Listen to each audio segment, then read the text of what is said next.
Selam aleikum hoxh, në qoftë se hym në një shtëpi të re, çfarë sure duhet të bëjmë dhe të na shkojmë mbar në shtëpinë e re, Allahu të rujt. Aleikum selam wa rahmatullah. Amin, Allahu ju rujt edhe ju. Ndiqe këtë video, Zoti ju rujt. Assalamu alaikum.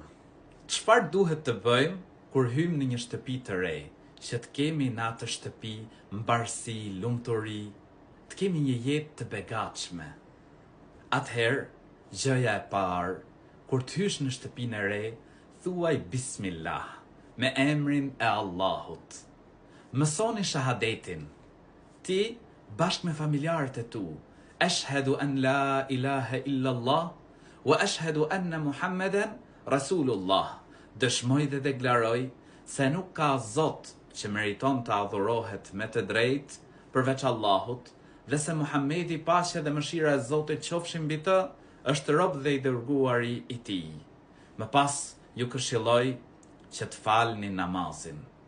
Në shtëpinë tuaj të re, falni sa më shumë namaz nafile, namaz vullnetar, dhe në sejdë luteni Zotin e gjethësisë që t'u jap lumturi, dashuri, harmoni, ta bëj shtëpinë tuaj të re qetësim për ju, të keni qetësi në atë shtëpi. Ju këshilloj po ashtu që ti përmbaheni urdhrave të Zotit. Ti përmbaheni normave që ka caktuar i Madhi Zot. Sepse çfarë thot Allahu i lartësuar në Kur'an?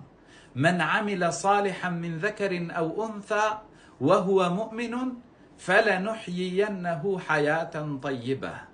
Kush vepron mirë, mashkull apo femër, duke qenë besimtar, do t'ja mundësojmë një jetë të mirë në këtë botë dhe do ta shpërblejmë më mirë për veprat që ka bërë në botën tjetër, në ditën e gjykimit.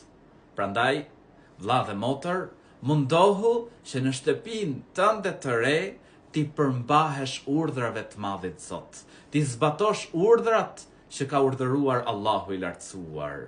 Po ashtu, ju këshilloj që të merrni librin Buroja e Muslimanit dhe ti lexoni lutjet që përmenden në atë libër, për shembull, lutjet kur hyn në shtëpi, lutjet kur del nga shtëpia, lutjet kur fle gjumë, lutjet kur çohesh nga gjumi. Nëse i bën këto këshilla, atëherë shpresoj që në shtëpinë tuaj do të ketë dashuri, harmoni dhe do të keni lumturi. Elus Zotin e gjethësisë që t'u jap mbarësi në shtëpinë tuaj të re. Amin.